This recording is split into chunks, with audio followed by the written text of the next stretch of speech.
Hey, haven't done anything for the Whiskeag Garden in a while, and yeah, we're out here. What is it? February 29th, leap year. We're out here, and so here's the deal. You know, Sydney and I are not going to be living here next year, and we're trying to figure out. Well, we don't know where we're going yet, but you know, as far as the garden goes, we were figuring, okay, hey, how are you? And we were figuring that I'm not going to put any energy into this garden next year. Pretty much just planning to pack everything up, take it with us wherever we go.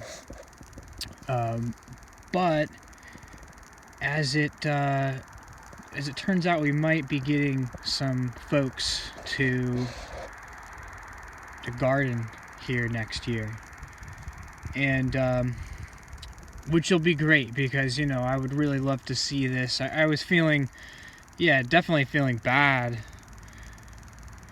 Well, I feel really good, I guess, that somebody might be taking this on and, you know, not feeling like I spent a lot of hours out here building these little gardens, and, you know, at this point it's like, no way has this been worth the initial work of doing a double dig on here, no mechanization to build these beds, and you know, what do I have? About 21 beds that are 20 feet long. Come up here. Actually, I'm gonna come up here. You know, we got this, look at this deck that Jim built here, Jim Ford. This is, I don't think I've made a video of this yet either. This turned out really excellent.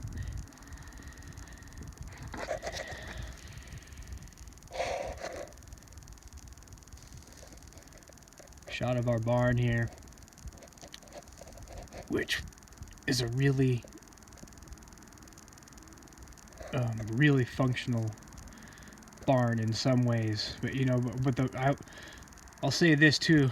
You check out the house here, and notice we're facing north right now, so you're seeing the south facing part of the house, and you can see that it's common that they would build them this way with the barns in front of the house, but it has really not great access to the sun on the south end of the house, and especially in Maine here in the winter.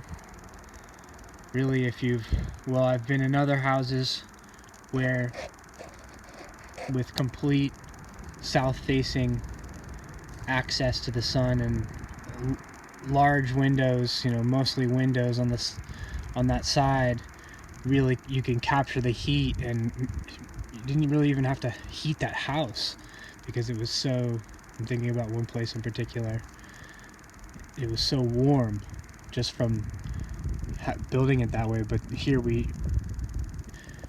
yeah, that's definitely a limitation. But anyways, I really wanted to talk about the gardens here, and so here's what I think needs to be done.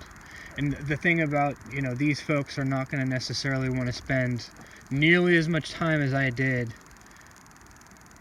in these gardens, and if it's going to be worth their time at all, like, it's just got to be better. We got to do something better than last year. And I think I have, this is what I think. I think you got to get a tarp. What I'm looking to get, I'm going to see if I can get maybe just one tarp, but if they're not too expensive, I'll get 2 of them and just cover this whole area. So from the top here all the way down to, you can kind of see that last bed there, and then now coming across 20 feet wide here, and then going down about 30 feet, maybe 20, looks about 25 by 25 actually right there, and just cover the whole thing with a tarp. And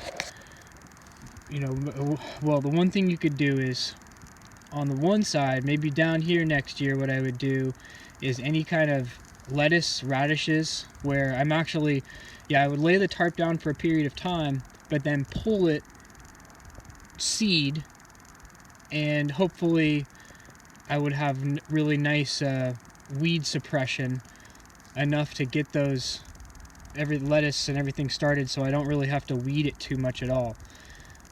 I don't know how well that would work, but I think that's what I would do on one end, and then on the other end, transplants.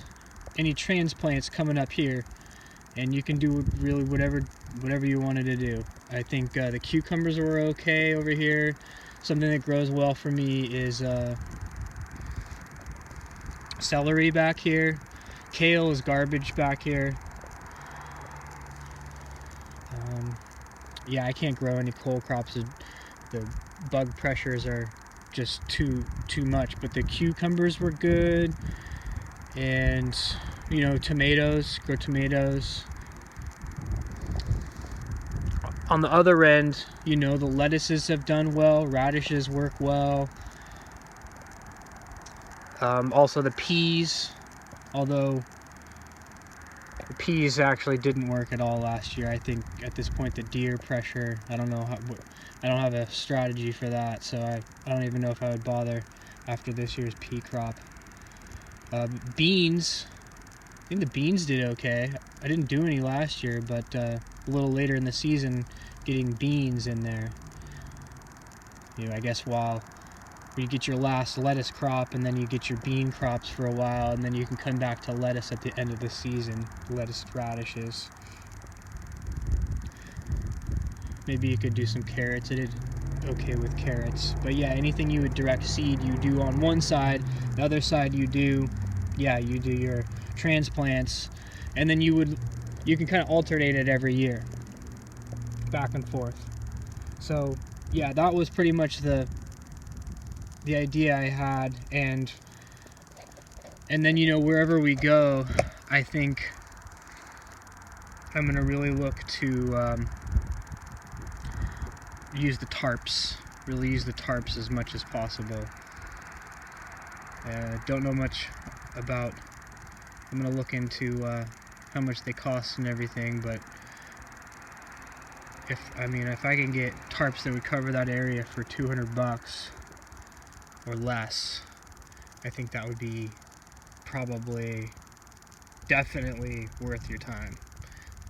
Yeah, definitely going to be having to otherwise weed for 20 hours more. So if you value your time at $10 an hour, then it's definitely worth it. But I'll look that up. We'll see what we can find.